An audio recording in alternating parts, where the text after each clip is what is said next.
જૂનાગઢના મેળામાં નાગા બાવાનું ખિસ્સું કપાયું. કરી ગયો રે. હે ભગવાન, નથી રેવાતું. એક સરખા દિવસ સુખના કોઈ ના જાતા નથી. મગજ કામ નથી કરતું. ઉપાડી લે ભગવાન, ઉપાડી લે મને. સુપ્રીમ કોર્ટનો ચુકાદો, જેનું મગજ કામ કરતું બંધ થઈ ગયું હોય અને જે વ્યક્તિ સપોર્ટ સિસ્ટમ પર જીવતી હોય એને ઈચ્છા મૃત્યુની મંજૂરી આપી શકાય. દાદાજી, આ તો તમને બરાબર બંધ બેસતું છે. શું તમે જ કહો છો તમારું મગજ કામ નથી કરતું અને મારા સપોર્ટ પર જ જીવો છો, એટલે હવે તમારે ઈચ્છા મૃત્યુ સ્વીકારવું પડશે.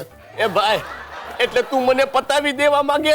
અરે પણ હું શું કરું? આ તો ભગવાને સામે ચાલીને તમને તક આપી છે.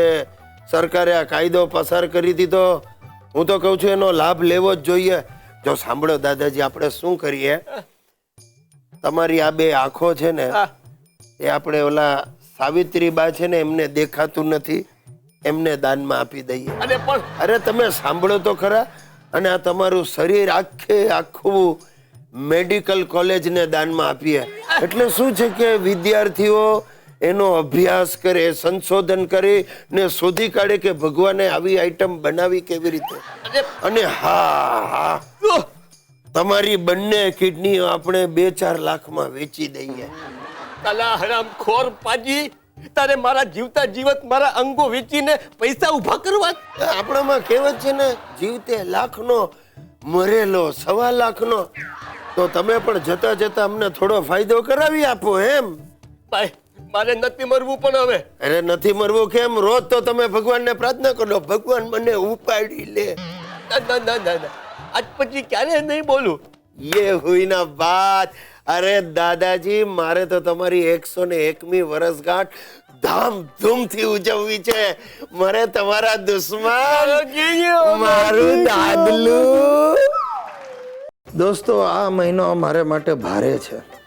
અમારા ઘરમાં પ્રસંગ છે. મારા સુપુત્ર હિતેશની જનોઈનો પ્રસંગ. એના જનોઈના પ્રસંગ માટે મારી બૈરી સુશીલા 1 મહિનાથી ઉછળી રહી છે. બધું નક્કી છે. જુઓ, સવારે હું કોટન સાડલો પહેરીશ, બપોરે બાફટા સિલ્ક, સાંજે સિફોન અને રાત્રે તો મને ડિઝાઇનર વેર જોર્જેટની જ સાડી જોઈશે. ટૂંકમાં 40,000ની ચોંટાડવાનો પ્લાન બનાવી નાખ્યો. અને આ હિતિયો તો મુંડનના બાને મને જ મુંડી નાખવાનો છે. સૂટ બૂટ શેરવાની અને સાંજે સિલ્કનો જબ્બો અને ધોતી.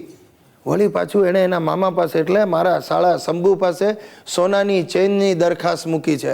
તે શંભુડાએ મને ફોન કરીને મારી પાસે લોનની દરખાસ્ત મૂકી છે.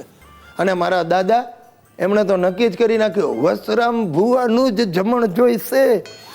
500 જણા મિનિમમ અને 500 રૂપિયાની ડીશ.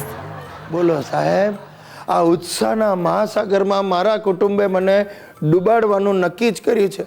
મારા સાસુ સસરાનો ફોન આવી ગયો, ગિરીશકુમાર, અમે તો અઠવાડિયા પહેલા જ તમારે ત્યાં આવીને રહીશું.